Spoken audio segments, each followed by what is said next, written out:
Richard Platkin, 6400 West 5th Street, Los Angeles.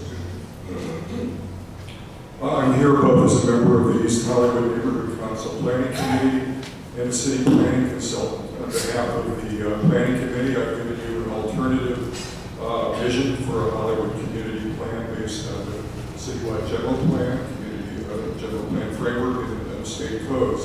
But I want to speak as a city planning professional. We fully understand that the truly sustainable cities are those in which most residents use transit and live in apartment houses. And Green Metropolis, David Owen has explained in detail why the residents in New York City have a much smaller carbon footprint than other cities like LA. This planning principle, however, needs to be applied in other cities correctly, otherwise high-density schemes will be doomed to failure.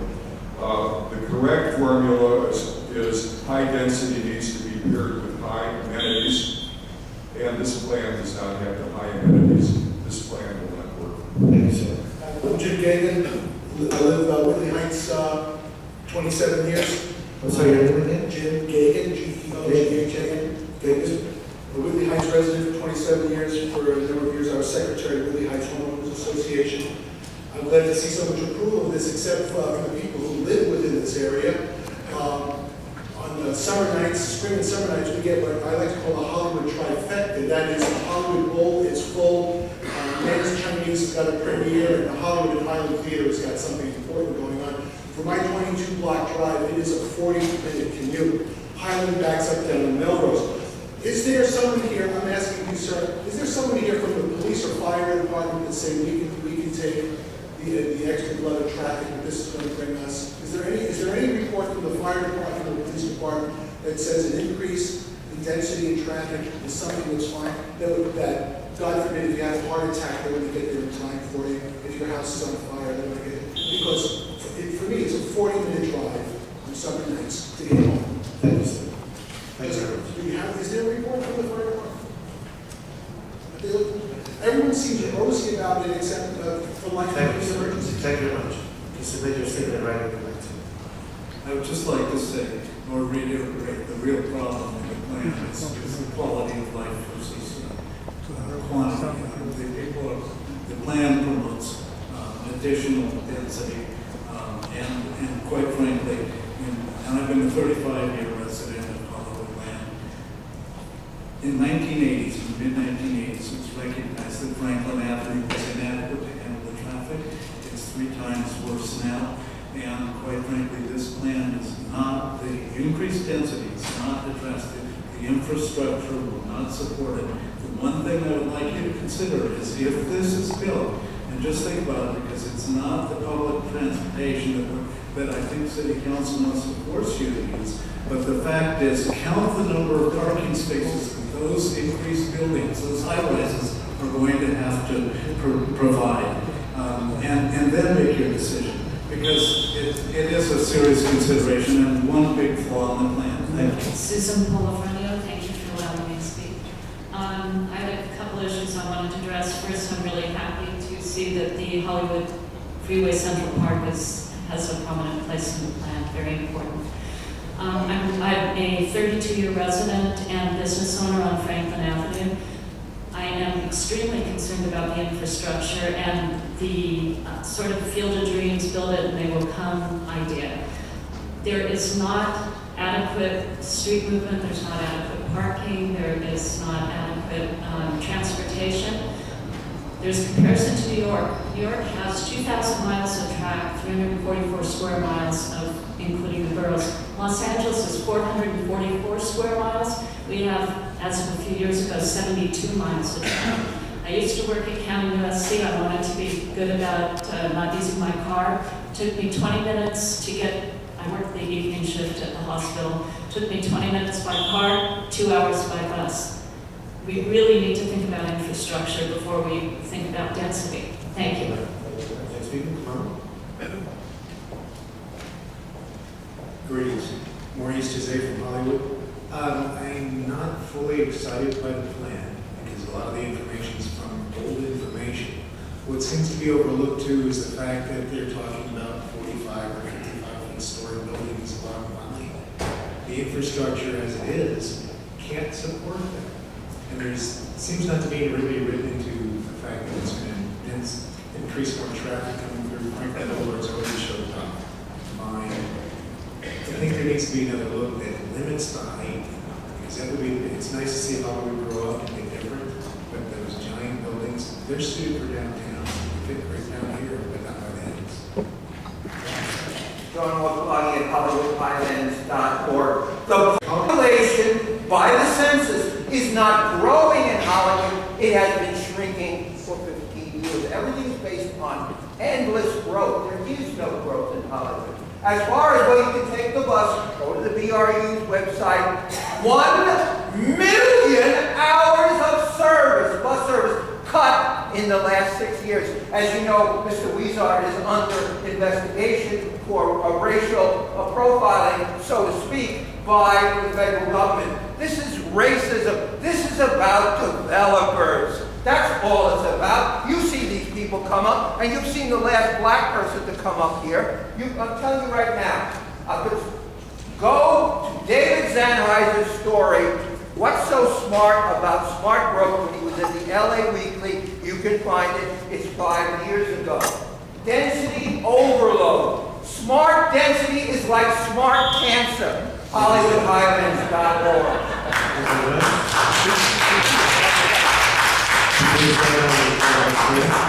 My name is Steve Cruz. I'm Hollywood resident, and I'm here. It's about Hollywood movies and where it's based. This community plan, however, is based. Community plan plans are supposed to be based on facts, right? Not on this. This particular one is based on the biggest one that you guys ever saw in front of you. It's based on the method that by 2030 we will have an increase of growth, population, people just flocking to Hollywood, but in reality, since the 2000s, maybe even earlier, people have left Hollywood. So you guys are saying that by 2030, we're going to have 250,000 residents. That's slightly off by 60,000 people who will probably be, that's there. The facts that you guys go by data that is so outdated is outrageous, but it fits right into Hollywood, right? Because that's what Hollywood does. They suck stuff out of the fingers and they go by what might can happen. The lady just said beforehand, the movie Field of Dreams, if you load it, they will come. Hollywood. Hello, I'm Rosemary DeMonte, and I'm the Greater Fairview Park Planning Committee, but I'm speaking for myself. Everybody's talking hunky-dory about all the traffic and all the good stuff that's going to happen. But according to the statement of overriding considerations in this plan, they admit that they cannot deal with mitigating traffic, water, emergency services, and so forth. So I'm asking you, when you deliberate after all of this, that if you will, tell us how you will accept this inability to mitigate, just that because it only will satisfy select few people who will make their money and run, and the businesses will leave at the end of the day, and explain to the people who are going to live here, living with the abominations that this mitigation will be, tell them how it is going to be beneficial to them. And also, I would like to say that we're for development, but it should complement the cultural and historical value of a city like Hollywood. We're known for palm trees, not skyscrapers. And also, the park has been really wonderful. It's just all the other people around it. Thank you. My name is Ina Hellman. I've lived in Hollywood for 65 years, and in Eugene Canyon. And I think that there are lots of parts of the plan that are really quite wonderful. But the idea of comparing or trying to create a zone is kind of like New York in a city where car culture is the culture. This is city grew up around the car. If people think that they're going to live in an apartment and walk around everywhere but not go to work or take public transportation to work, this is a silly idea. I think that I'm very concerned about all the infrastructure that people talked about traffic in Los Angeles is a joke. If we do this and don't take into account how to deal with cars and how to deal with traffic and other kinds of infrastructure issues, then this is going to be not very much for the rest of us who live here. And I only have to say this. Hello, my name is Bella Ernesto. I'm Hollywood here resident for the past 25 years, and I'm concerned. Because no community plan can be updated until its backbone, the general plan, is totally revised and updated based on current demographic and infrastructure data. To base a community plan update on an outdated and in fact an expired general plan implies state of California planning guidelines, professional standards, and common sense. My name is Jimmy Indusen. I live in Beechwood Canyon. I'm a 47-year resident of the area. I'd like to put a personal note on this. About a week and a half ago, there was a horrific accident in front of the house. There was down in the car, the fire really blocks through the window, get smoke out, try to save the driver until the ambulance showed up. The ambulance finally showed up, took her away, and the next day she died. Now this plan, Hollywood's a choke point. Choke point for traffic, choke point for everything else going on in the city. In traffic, there's no plans in this Hollywood community plan for Barham, Los Feliz, and the Blanket Pass to mitigate that traffic. Go back up to downtown, as businesses move out of downtown to Hollywood. The traffic backup is just going to be horrific. I'm concerned that I think the bottom line is going to be downtown in Hollywood. This is going to be a financial problem for the city, and it's going to really hurt business. And I think the small businesses are going to have a very hard time with this. And the Hollywood Hills are not protected at all. The water, it's going to traffic waters that will flow through the hills with all these other passages here. Good afternoon. My name is Bill Aside. I'm a member, long-term resident of Hollywood, and a member of the board of the Hollywood Studio District Neighborhood Council. I'm also a member of the LA Conservancy. In 2010, I worked for the census, running crews in Hollywood. And the current version of the Hollywood Community Plan still, unfortunately, fails to address the issues on the ground and does not apply 2010 census information. The population actually decreased in Hollywood by at least 3%, and the census put the non-commercial vacancy rate at about 6 to 8%, but on the ground it was closer to 12%. However, it remains high. Serious planning, parking, traffic, and border concerns alone make an increase in density unwise. These remain concerns of many residents and businesses in my neighborhood council district and Hollywood as a whole. This plan needs to use the 2010 census information and apply it correctly. Thank you. Thank you, Rick. For the next speaker, My name is Doug Anderson, please follow the neighborhood council. I'm the other members of the neighborhood council board that will speak today. Just a couple of things. First off, what the plan doesn't do, there are a number of areas that are still zoned R4 and R5 along the one freeway. The children who live in these areas, there are schools next to freeways, they have one parking area in Grove Park, which is immediately adjacent to the freeway.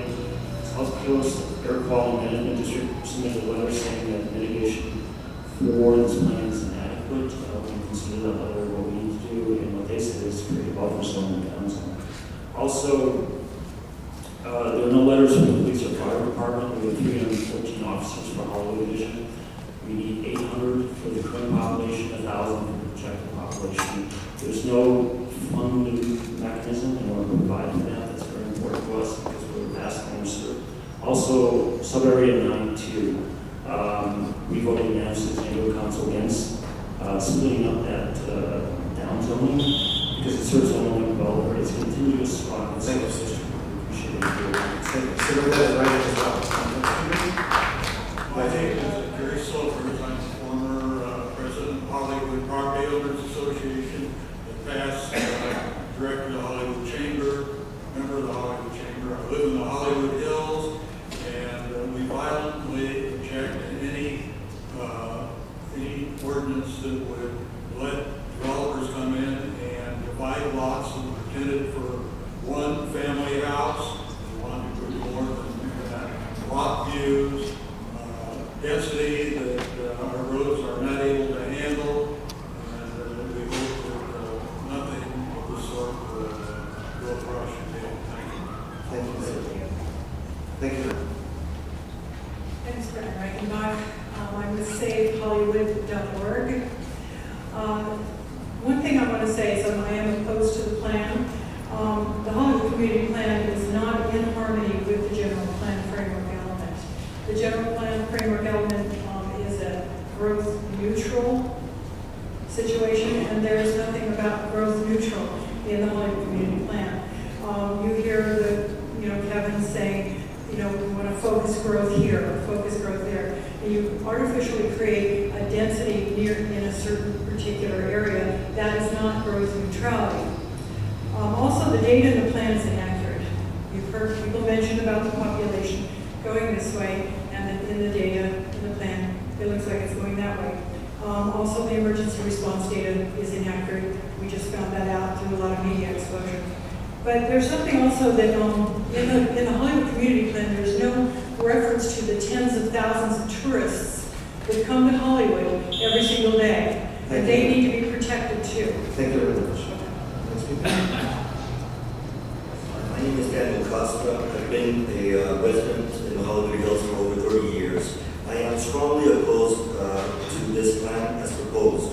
Firstly, the projected population numbers the HCP states in their findings to justify this development are greatly inaccurate. Developers were inaccurate in their past projections, leading to 25% current vacancy in commercial space and possibly residential as well. Secondly, the environmental study that the HCP provided acknowledges the immense strain this project would create on Hollywood's infrastructure, such as police, fire, and traffic, which is already overtaxed as is. Yet, they offer no valid solution to resolve these issues.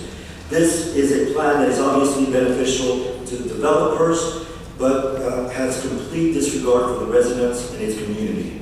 Thank you, sir. John Cameron. My name is Sidney Smilo. I live in the Sunset Hills Homeowners Association area. I'm here representing the homeowners. We do want to commend the committee for their hard work. I know how difficult it is. I was president of a homeowners association where we had 204 homeowners who all thought that they were president. But at any rate, we would commend you on this, but we are deeply concerned about the slope density factor. We would love this to be adopted as is, without any loopholes, thereby allowing unscrupulous builders, of which we have many, and developers, to come in and build over-mansionized and overbuilt properties. Currently, we have an 18,000 square foot house being built on a very steep slope. We don't want those things to happen anymore. We have a factor with emergency vehicles as well, so the slope density as written is what we would recommend and we would like you to adopt. We are for the plan. Thank you. Thank you very much, sir. I'm Sarah Jean Schwartz, president of the Hollywood Land Homeowners Association and 30-year resident of Hollywood. The Hollywood Land Homeowners Association strongly opposes the proposed Hollywood Land Community Plan update in its present form. We have been waiting decades for the proper revitalization of Hollywood. Now the very character and identity of this famous and historic city is being publicly raped and its potential being destroyed due to the huge density planned by developers. The infrastructure of Hollywood is old, limited, small in scale, and permanent.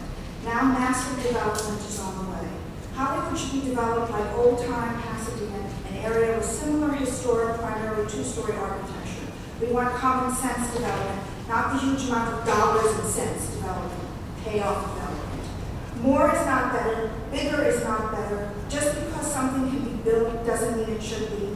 Hollywood needs limits, protections, and preservations, not destruction and high density. Please save Hollywood. Once it's lost, it will be gone forever.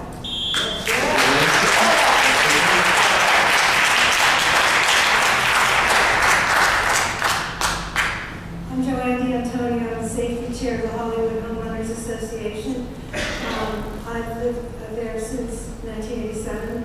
I worked at a production company in the Taft Building in Hollywood and Vine. And this was only 4 years ago, and we had the subway. Access was very difficult, and the producers decided that they would no longer do production in Hollywood because it was just too much traffic, too hard to park, too hard to get through. And we had people commuting on the subway, so it didn't really work.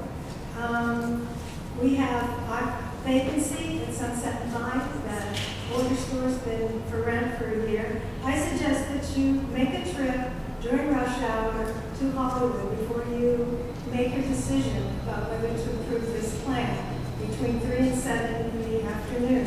And I think you'll see what the density problems are. And I don't think you can discourage cars. I mean, Thank you. George Abraham, Save Hollywood.org. congregated.org. I support the alternative vision submitted by Richard Platkin, those on the matrix. It's down zoning, not up zoning. I'd like to add to that matrix that one of the most overzoned areas in Hollywood is Beechwood Canyon. And the fire response time is far below the LAFD average and severely below the federal standard. There is only one collector street with a single egress from Beechwood Canyon. It's a danger to public safety to allow build out of the current zoning maximum. And the Beechwood Canyon should be included in the down zoning in the alternative matrix. I'm Brad Torgan, consortium law firm on behalf of Warner Law and Neighborhood Association. I did submit correspondence yesterday. 3 problems. First, Seattle projected an increase of about 22,000 people. But now with the correct baseline, we found out the plan provides for 46,000. That amount of growth isn't fully analyzed in the AR and violates the general plan framework. Finally, AR tries to justify this growth reducing, but uses misleading and inaccurate census data to do so. Second, the EI provides no alternatives. The project can't be an alternative to itself, and a reported alternative that shows no difference in policies, programs, land use, or zoning doesn't qualify as an alternative either. Finally, context is important. Most of the new density is hitched to a CRA honeypot that no longer exists. It's time to step back and recalibrate the plan. Thank you. Hello, my name is George Scarpellis. I'm the newsletter editor for the Hollywood Civic Association. This is a neighborhood which exists between Argyle and Cahuenga, north of Franklin. This area is heavily impacted by what goes on in Hollywood. And although there is talk of improved transit, that transit doesn't reach to us. In fact, we suspect there'll be higher traffic impact. And although the plan has hopes and good intentions for improved traffic and addressing these issues, the reality is not there. And we have grave misgivings about the impact of this traffic and those kinds of effects on public safety, on police and fire services to our neighborhood in particular. And we wish that there be more input from fire and police in dealing with how this will impact surrounding neighborhoods. I'm Lori Beckland, also from Hollywood Dell. I've lived there for 30 years almost. I also run our committee that works with the Millennium Project. We are right straight north of Hollywood and Vine and are the most impacted community, except perhaps for the southern end of this, and there are no residents speaking for that, about this whole plan. Our only egress to the south for thousands of residents have mansionized over the past years is through Lund Street. And I request specifically, we sent a letter, by the way, that appears not to have gone there, that has details of this. I'll give it to Kevin and Mary. But there was no mobility study at all of all the streets no walkability study of the streets in the hills. There's no we asked for a mobility study on our own mobility, north and south. Please put the farmers market and Lake Hollywood, both of these are historic, important sources of, are you hearing me? Important sources of recreation. And at the moment, the Hollywood Dam is still closed, and it appears there's a building on the only parking lot there, so we can't access it. Thank you. My name is David Bell. I'm the president of the East Hollywood Neighborhood Council. And the East Hollywood Neighborhood Council is opposed to the plan. I think overall we sort of feel that it's kind of a cart before the horse plan. It increases density around transit corridors, which are basically not fully developed. It's not a comprehensive system like New York or Chicago. There's no diversity of uses in the area, including parks and open space. East Hollywood has no parks, and it's really not sort of handled in this plan. Somebody come up and said that what we want to do with a plan like this is doing a case-by-case analysis of development. And I think when you do that, what you do is you're basically depriving the members of the community of a voice in the development that happens in their community. And that's why the East Hollywood Neighborhood Council has submitted an alternative plan. I hope the committee will take a look at that plan. It's comprehensive for our area and answers all the needs that are not addressed by this plan. This is Hollywood, not Century City. I think we should keep it that way. My name is Jose Aguilar. I want to first promote the fallacy of smart growth. Mr. David Sennheiser wrote an article about it. What's smart about smart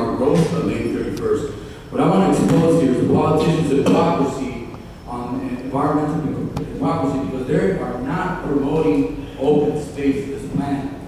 They should, at the norm for open space is 3 acres to 1,000 residents. What they are doing, they're following Michael Wu's, who's the progenitor of smart growth. What he wants to do is create the gridlock in order to coerce a solution that would promote bicycle use in so-called smart growth corridors. They're going to choke the corridors and coerce the public to take bicycle lanes. That's the end goal. Number one, I want everybody